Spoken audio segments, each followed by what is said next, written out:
माँ, मुझे छोड़ दो, मेरी तबीयत ठीक नहीं है, मैं कुछ नहीं कर पा रही हूँ। मैं थोड़ा सा आराम करके घर के सारे काम कर दूंगी, वादा करती हूँ। एक काम नहीं करती है, सारा दिन बस अपनी सहेलियों के साथ लगी रहती है और जब काम का समय होता है तो बहाना बनाकर पड़ जाती है। आज तो मेरे हाथों से नहीं बचेगी। तभी उसका बेटा उमंग आता है। क्यों मार रही हो माँ इसे? घर के सारे काम पड़े हैं और ये ड्रामा कर रही है। माँ जी, मैंने तो अपने मायके में ही कोई काम नहीं किया, तो मैं अपने ससुराल में क्या करूंगी। मैं तो कोई काम नहीं करने वाली, अपनी बेटी से ही करवा लेना सारे काम। आजकल देख रहा हूँ इसके पर बहुत ज्यादा निकल रहे हैं। माँ, इस डंडे को मुझे दो, आज तो मैं इसकी अच्छे से खबर लूंगा। उमंग ऐसा कहकर बेचारी बीमार काव्या को जोर जोर से डंडों से मारना शुरू कर देता है। मुझे दर्द हो रहा है। भैया, मुझे मत मारो। भाभी, भैया को रोको ना। मुझे मार रहे, मेरी तबीयत ठीक नहीं है। काव्या पीटते पीटते अचानक से बहुत जोर से चिल्लाती हुई गहरी नींद से जागती है और अपने चारों तरफ देखने लगती है। नींद से जगने के बाद काव्या के पूरे चेहरे पर पसीना होता है और वो बहुत बुरी तरह घबराई होती है। उसके चिल्लाने की आवाज से उसका पति विपिन नींद से हड़बड़ाकर जाग जाता है। अरे क्या हुआ? इतनी जोर से क्यों चिल्लाई? कोई बुरा सपना देख लिया था क्या तुमने? तुम तो बहुत ज्यादा डरी हुई हो। सब कुछ ठीक तो है ना? विपिन की बात सुनते ही काव्या जोर जोर से रोना शुरू कर देती है।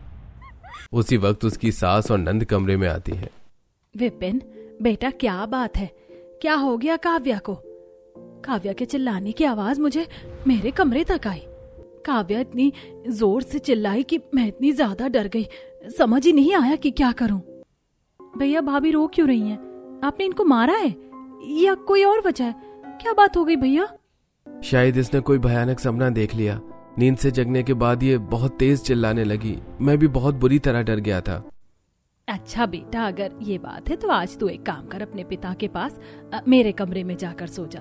आज मैं बहू के पास सोऊंगी। इसका आज पहला दिन है, शायद इसीलिए घबरा रही होगी। प्रियांशी, तुम भी यहीं पर सो जाओ। संतोषी के इतना कहते ही विपिन अपने पिता के कमरे में आकर सो जाता है।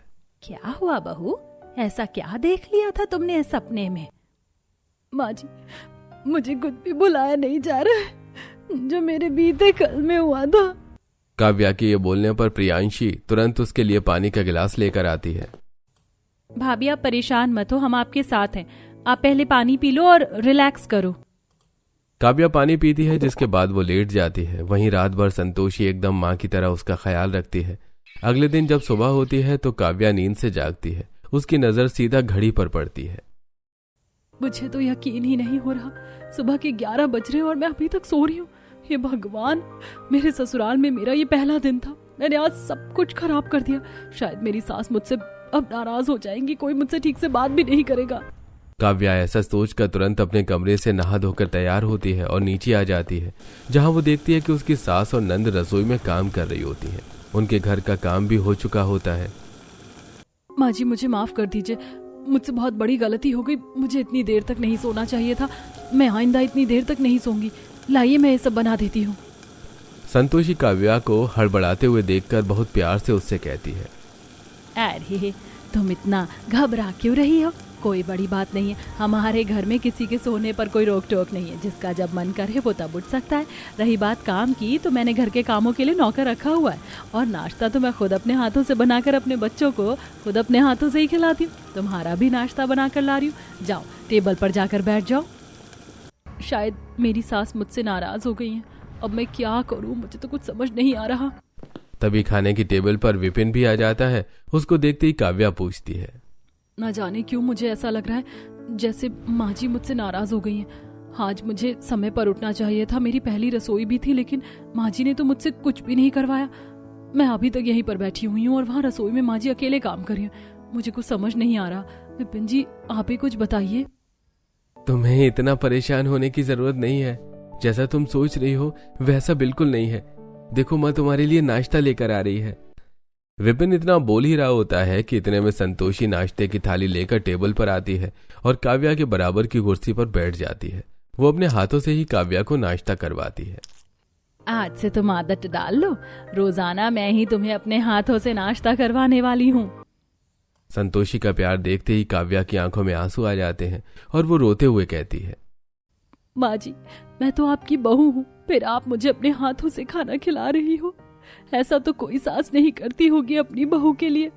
अरे बहू, तू मेरी बहू होने के साथ साथ मेरी बेटी भी है। जैसे मेरे लिए मेरा बेटा विपिन और प्रियांशी है, वैसे ही अब तू भी मेरी बेटी ही है। और मैं अपने बच्चों में जरा भी फर्क नहीं करती। जैसे मैं उनको अपने हाथों से नाश्ता करवाती हूँ, ऐसे ही तुझे भी अपने हाथों से ही नाश्ता करवाऊंगी। संतोषी का ये प्यार देखकर काव्या का दिल भर आता है।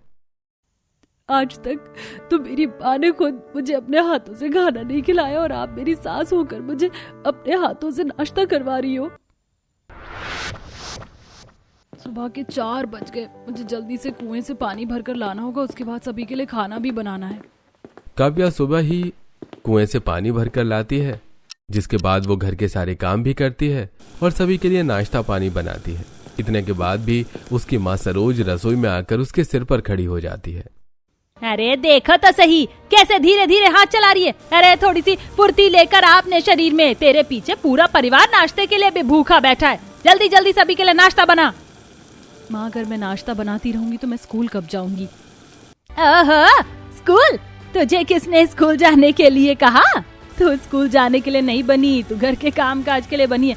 कोई पढ़ाई लिखाई शादी के बाद काम नहीं आएगी। तुझे यही सब शादी के बाद करना है, चूल्हा चौका। मेरी माँ ने बेटे को बेटा तो समझा, लेकिन बेटी को बेटी नहीं समझा। वो हमेशा मुझ में और मेरे भाई में फर्क करती थी। काव्या की ये सारी बातें सुनकर संतोषी हैरान हो जाती है। देखो बहू, मैं तुम्हारी माँ जैसी नहीं हूँ। तुम्हारी माँ ने भले ही तुम्हारे ऊपर बहुत अत्याचार किए होंगे, मैं समझ सकती हूँ तुम्हें कैसा लगता होगा, लेकिन चिंता मत करो, मैं ऐसा कभी नहीं करूंगी। मैं तो तुम्हें इतना प्यार देना चाहती हूँ कि दुनिया की कोई भी सास मेरे प्यार का मुकाबला ना कर सके।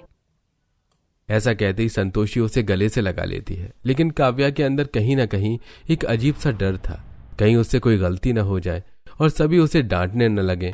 एक दिन उसके पति विपिन के ऑफिस से कुछ गेस्ट लोग आए थे। देखो काव्या, ये लोग मेरे ऑफिस के लोग हैं, इनका अच्छा सा नाश्ता तैयार करके ले आओ। आज ये लोग हमारे घर के नाश्ते की तारीफ करके ही जाने चाहिए। विपिन की बात सुनते ही घर आए सभी गेस्ट मुस्कुराते हैं और इधर हड़बड़ाहट में काव्या रसोई में आती है और नाश्ता बनाना शुरू करती है। उसके थोड़ी देर बाद ही संतोषी रसोई में आकर काव्या को एक क्रॉकरी का सेट देती है। बहू देखो, मैं तुम्हारे लिए क्या लेकर आई हूँ। ये बहुत ही कीमती क्रॉकरी का सेट है। तुम्हारे बाबूजी ने मुझे गिफ्ट के तौर पर दिया था। मैंने इसे बहुत संभाल के रखा था। आज मेरे बेटे के ऑफिस के लोग घर पर आए हैं, इसलिए तुम इस क्रॉकरी सेट में ही उन सभी को नाश्ता सर्व करना। मेरे बेटे का इंप्रेशन अच्छा बनेगा। संतोषी ऐसा कहकर क्रॉकरी का सेट काव्या के हाथों में पकड़ा देती है, लेकिन जाने अनजाने में काव्या के हाथों से क्रॉकरी का सेट छूट जाता है और वो नीचे गिरते ही टूट जाता है। हे भगवान, ये सब क्या हो गया? ये सब आज ही होना था क्या? माँ जी मुझे माफ कर दो, मैंने ये क्रॉकरी का सेट जानबूझकर नहीं तोड़ा। ये तो बहुत ही महंगा लग रहा था, मैंने तो बहुत बड़ा नुकसान कर दिया। अरे अरे, तुम क्यों परेशान हो रही हो? परेशान होने की जरूरत नहीं है, क्रॉकरी का सेट ही तो था और आ जाएगा।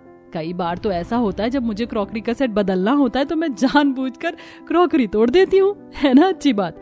इसी तरह तुम्हें भी घबराने की जरूरत नहीं है। काव्या बहुत ज्यादा घबरा रही थी। उसी टाइम उसकी नंद प्रियांशी भी वहां आ जाती है और अपनी भाभी की हालत देखकर वो बहुत प्यार से उनसे कहती है, भाभी आपकी हालत मुझे ठीक नहीं लग रही, आप मेरे साथ चलो। नंद जी, आप मुझे कहाँ लेकर जा रही हो? विपिन जी के स्पेशल गेस्ट आए हुए हैं, अगर मैं उनका अच्छा ख्याल नहीं रखूंगी तो उनका इंप्रेशन खराब हो जाएगा। मेरे होते हुए आपको इतना परेशान होने की जरूरत नहीं है, मैं अपने आप भैया के सभी गेस्ट को संभालूंगी। आप यहाँ अपने कमरे में आराम कीजिए, किसी चीज की आपको कोई जरूरत हो तो मुझे बुला लेना, मैं आ जाऊंगी। प्रियांशी ऐसा कहकर चली जाती है, जिसके बाद वो अपने घर में जो बर्तन होते हैं उन्हीं में सबको नाश्ता सर्व करती है। सभी को उसके हाथों का नाश्ता बहुत स्वादिष्ट लगता है और सब बहुत ज्यादा खुश हो जाते हैं। सर, आपके यहाँ तो बहुत ही स्वादिष्ट नाश्ता खाने को मिला है, हम ये नाश्ता हमेशा याद रखेंगे। हाँ, क्यों नहीं। वैसे मैं पूछना चाह रहा था कि जो डील हम करने वाले थे, क्या मैं उसे फाइनल समझूं? हाँ, ऑफ कोर्स। आपके साथ काम करके हमें बहुत खुशी होगी विपिन जी, आप डील को फाइनल कर दीजिए। इस तरह विपिन की डील फाइनल हो जाती है। वो बहुत खुश होता है।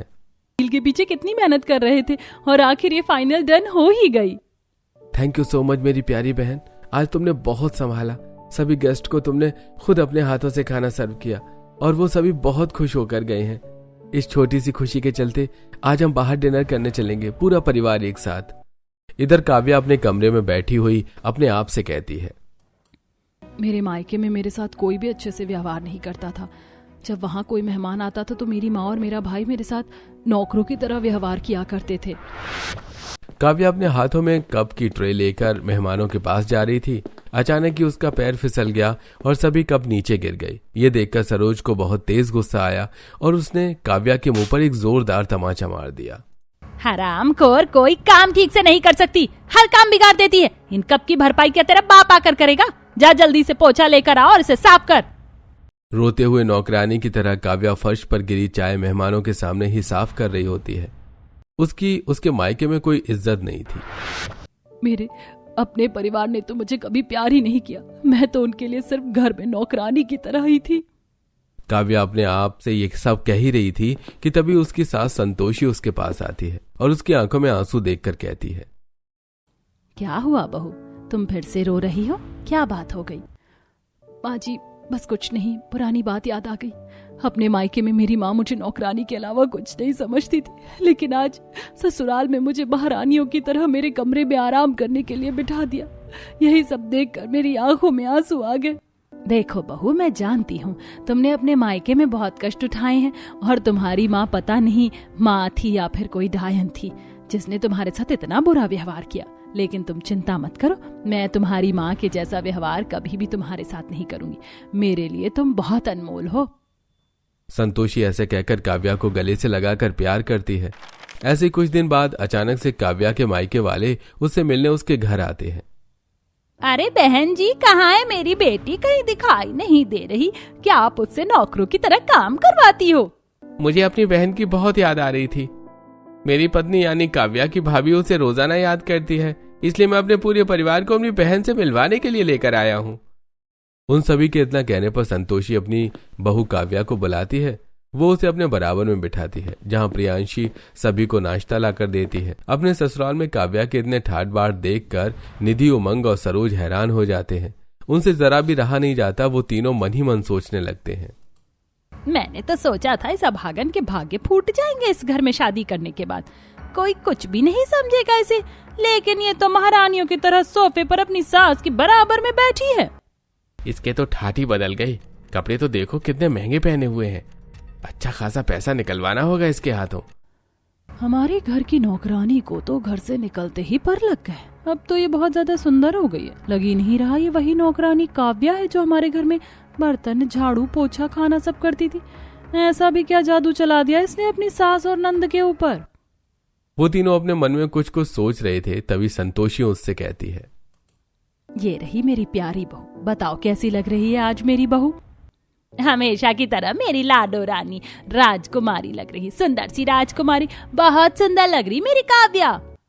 काफी समय बाद अपनी बहन से मिल रहा हूँ। इससे मिलकर सोचा नहीं था कि ये इतनी खुश होगी अपने ससुराल में। चलो अच्छी बात है। क्या हम काव्या से थोड़ी देर अकेले में बात कर सकते हैं? थोड़ी देर क्यों, जितना चाहो उतनी देर आप बात कर सकते हो। जाओ काव्या, अपने कमरे में अपने परिवार वालों को ले जाओ और उनके साथ खूब सारी बातें करो। काव्या अपने परिवार को अपने कमरे में ले आती है और कमरे में आते ही अपने असली रूप में आ जाते हैं। क्या री ड्रामेबाज, तू तो पूरी ही बदल गई। कहाँ तो नौकरानियों की जैसी शक्ल थी तेरी, अब तो तू चमक रही है। अमीर खानदान का पैसा दिख रहा है तेरे ऊपर।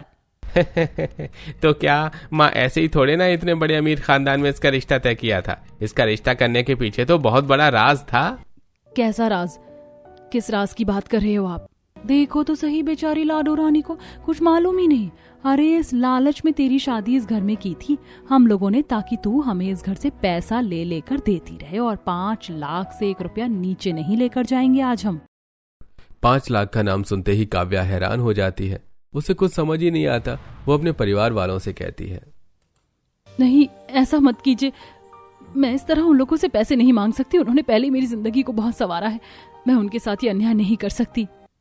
ये सुनते ही काव्या की भाभी निधि उसके बाल पकड़कर नोचते हुए कहती है, जानती है या भूल गई तेरी भाभी का गुस्सा कैसा है? याद कर, जब तू किसी काम को मना किया करती थी तो मैं तुझे किस तरह कमरे में बंद करके मारा करती थी। यहाँ पर भी तुझे कोई बचाने आने वाला नहीं है। जा अपनी सास से जाकर कह दे तेरे पिता की तबीयत बहुत ज्यादा नाजुक है और उनके इलाज के लिए पूरे 5 लाख रुपए चाहिए। तेरी सास तो करोड़पति है, तुरंत अपने पास से 5 लाख रुपए निकाल कर तुझे दे देगी। निधि की बात सुनते ही काव्या बहुत बुरी तरह रोते हुए हाथ जोड़कर अपने सभी परिवार वालों को समझाते हुए कहती है, नहीं, मैं आप सभी के आगे हाथ जोड़ती हूँ, मुझसे यह न्याय मत करवाइए। ये सभी मुझ पर बहुत विश्वास करते हैं, इनका विश्वास टूट जाएगा। काव्या की ये सारी बातें सुनते ही सरोज को बहुत जोर से गुस्सा आता है और वो तप्पड़ का हाथ उठाकर काव्या की तरफ आने लगती है। लगता है तो सीधे तरीके से नहीं समझने वाली, तुझे तो लात घुसे खाकर ही समझने की आदत हो रही है। अभी बताती हूँ तुझे। जैसे ही सरोज काव्या के मुंह पर थप्पड़ मारने वाली होती है, उसी वक्त संतोषी कमरे में आती है और सरोज का हाथ पकड़कर झटक देती है। तुम्हारी हिम्मत कैसे हुई मेरी बेटी जैसी बहू के ऊपर हाथ उठाने की? तुम्हें क्या लगता है जो तुमने शादी से पहले काव्या के साथ किया वो तुम अब दोबारा कर सकोगी? मेरे रहते काव्या को कोई आंख उठाकर भी नहीं देख सकता। काव्या तुम्हारी बहू होने से पहले मेरी बेटी है और मैं अपनी बेटी के ऊपर हाथ भी उठा सकती हूँ। इसके ऊपर उठाने वाले हर हाथ को मैं तोड़ के रख दूंगी। और हाँ, क्या कहा तुमने? तुम इसकी माँ हो? अरे माँ तो देवी होती है, देवी। तेरी तरह डायन नहीं होती जो अपनी ही बेटी के ऊपर इतने अत्याचार करे। तूने तो अपनी बेटी का ही सौदा किया था। तुझे मैंने तेरी मुंह मांगी रकम दे दी थी शादी से पहले, भूल गई क्या? ये सुनते ही बेचारी काव्या हैरान हो जाती है क्योंकि उसे इसके बारे में तो पता ही नहीं था। माँ, क्या आपने सच में मेरा सौदा किया था? इसका मतलब आपने मुझे बेच दिया माँ। अपनी हकीकत का सच सामने आते ही सरोज की गर्दन नीचे झुक जाती है। वो अपनी बेटी से नजर भी नहीं मिला पाती। इसी के चलते शर्मिंदगी महसूस होते ही सरोज अपने बेटे और बहू के साथ वहां से चली जाती है, जिसके बाद संतोषी अपनी बहू काव्या से कहती है, तुम्हारे परिवार वालों ने तुम्हारे साथ बहुत ही गलत किया है, लेकिन आज के बाद से तुम्हें अपने भाई या माँ या फिर भाभी से डरने की जरूरत नहीं है। तुम्हारी सास तुम्हारे साथ है, मैं हर परिस्थिति में तुम्हारे साथ ही खड़ी रहूंगी, बिल्कुल एक माँ की तरह। संतोषी की आवाज सुनते ही काव्या रोते हुए अपनी सास को गले से लगा लेती है और कहती है, कभी भी बेटी को अपने मायके से अच्छा ससुराल नहीं मिलता, लेकिन मुझे मेरे गरीब मायके से अच्छा मेरा अमीर ससुराल मिला है, जहाँ मुझे इज्जत भी दी जाती है, मुझे प्यार भी मिला और मुझे असली माँ भी मिली। काव्या की ये बात सुनते ही संतोषी की आंखों में भी आंसू आ जाते हैं। उस दिन के बाद से संतोषी अपनी बहू काव्या का और भी ज्यादा अच्छे से ख्याल रखती है और उसे बहुत प्यार भी करती है। इसी के चलते काव्या अब धीरे धीरे अपने ससुराल में सभी के साथ बहुत अच्छे से घुल मिल जाती है और उनके साथ अपने जीवन को हंसी खुशी बिताती है।